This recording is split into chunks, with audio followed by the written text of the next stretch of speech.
in my work focusing on genomic signature or speciation, focusing in the hydrothermal environment. So, how does speciation affect genome? One of the key genomic signatures of speciation is the formation of what we call island of speciation or island of divergence. And these islands are a region where the divergence is, oh, sorry, it's just, I know my text here, and I don't know if it's working. I don't know. Okay, cool. So that is the key. How can I do this? Because I need my.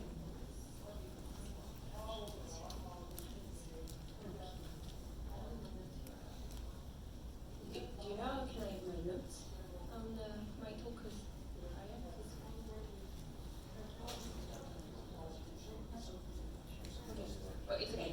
So these items have been shown in the carrion mantle cross system, where the differences are aggregated in the same area, and these items are not large.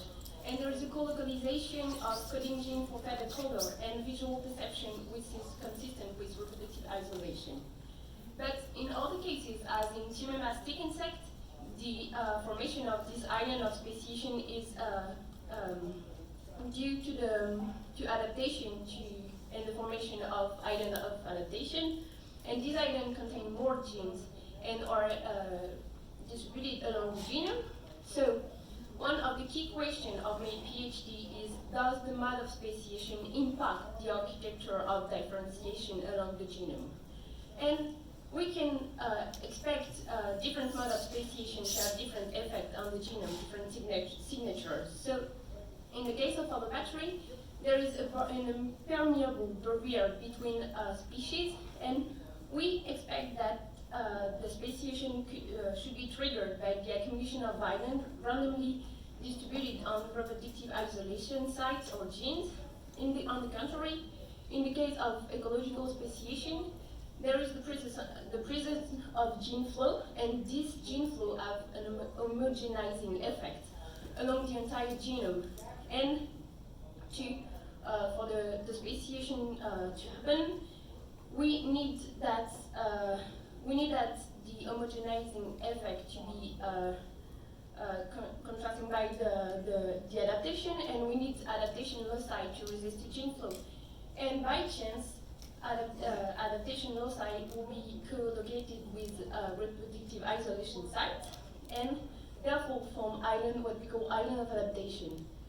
So to address this question, I worked on two hydrothermal organisms. So first, the most heat-tolerant animal on Earth, the vamping worm Admina pompeiana, and lineage of mussel, Bathymelurus azoricus and Bathymelurus putoserpentis. And for the both model, we have a reference genome. And so, as I said, they inhabit the super cool hydrothermal environment. They carry symbionts on them to enable them to thrive such a harsh environment. So these are the white filaments here on the worm, the hibibians. And here, these are the black bacteria in the gills. And obviously, it's super hard to access this environment, but it's also an environment ideal for speciation. So first, it's hydrothermal vents are distributed along the ridges. This limits dispersion. And this is a highly fragmented environment. Also, the hydrothermal vents undergo recurrent extinction and recolonization events. And above all, this environment is as extreme as it can get due to high concentration in toxic compounds, extremely high pressures, and also extreme variability in the temperature from 2 Celsius degrees up to 400 Celsius degrees here. So I'm going to go to the key details of the distribution of these species. So for the pumping worm, the north population are separated from the south population here in this zone where it's transformed faults and deep currents. There's a strong structuration on the CO1 mitochondrial genes, and we assume that they diverged 1 or 2 million years ago. On the contrary, for the mussel species, they are not physically separated. They are distributed along the mid-Atlantic ridge, and they are distributed along a depth gradient from 600 meters to 4,000 meter deep. And yes, we've been there to collect sample. They also the structuration on the CO1, and we assume that they diverged 1 million years ago. So, taking advantages of the genome, I searched for selection and divergence in the coding region by mapping transcriptome.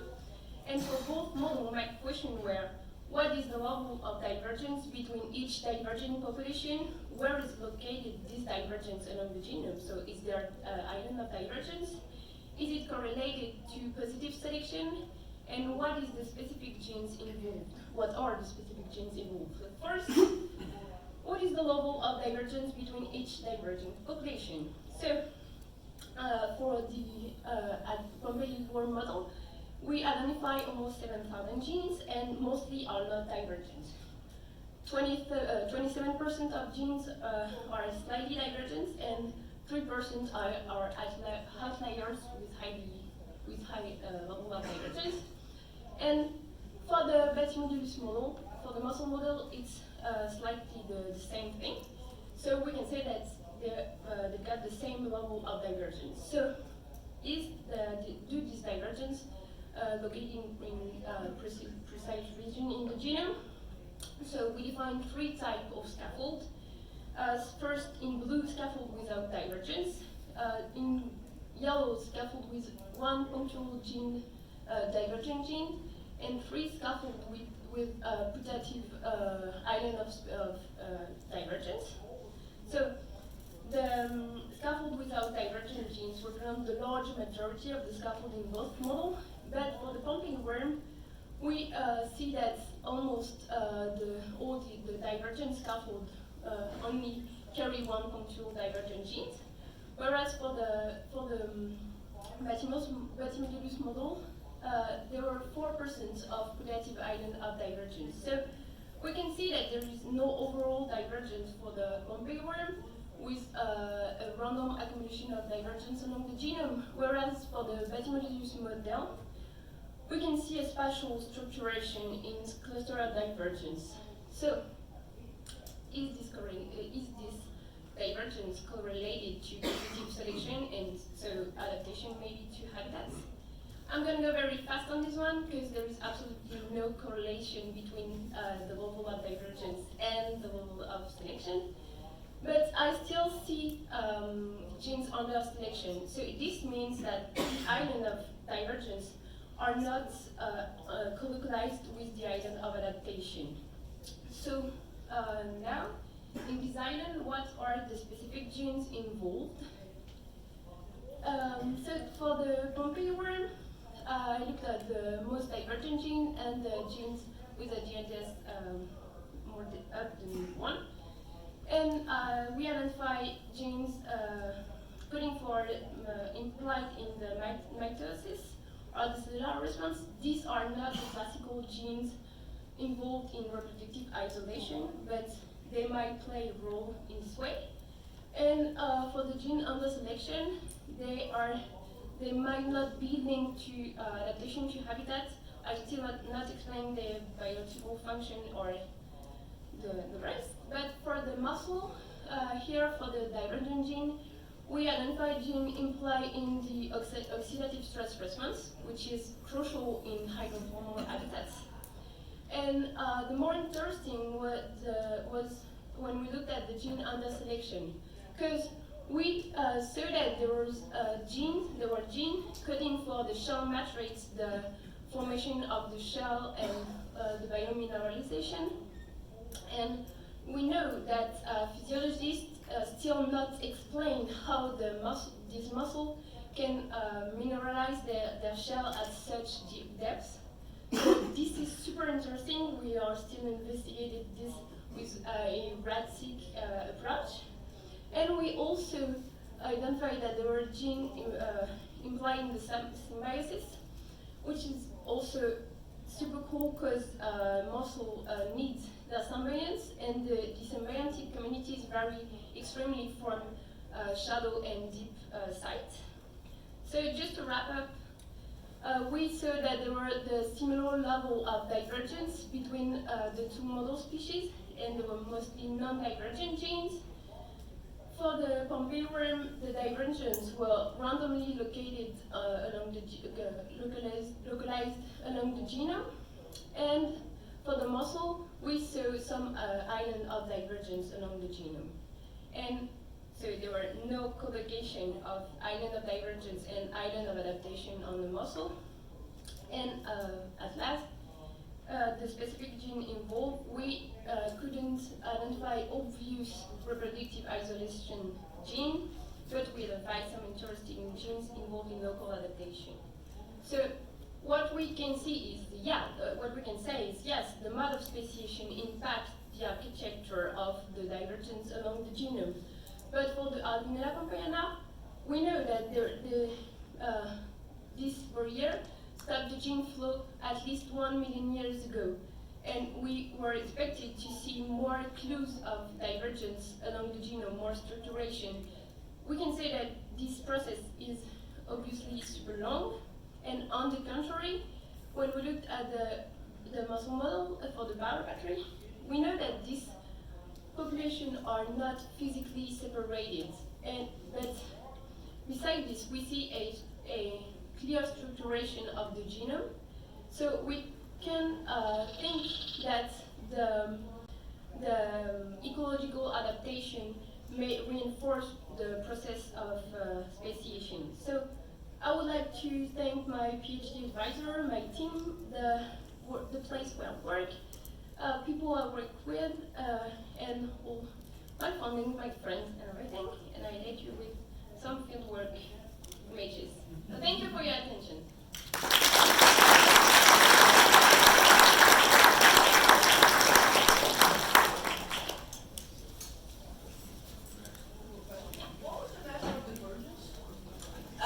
It was only the P, the pi, like how many sites.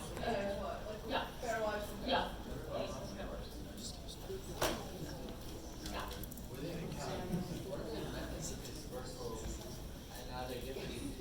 So we still don't know how they disperse, like with the eggs. So we were expecting the female to relay eggs on the chimneys too. But this summer we saw the small little crabs to go on the deep currents, on these real cold deep currents, and to lay eggs on this current. So this is a big question that we don't know that much about the life cycle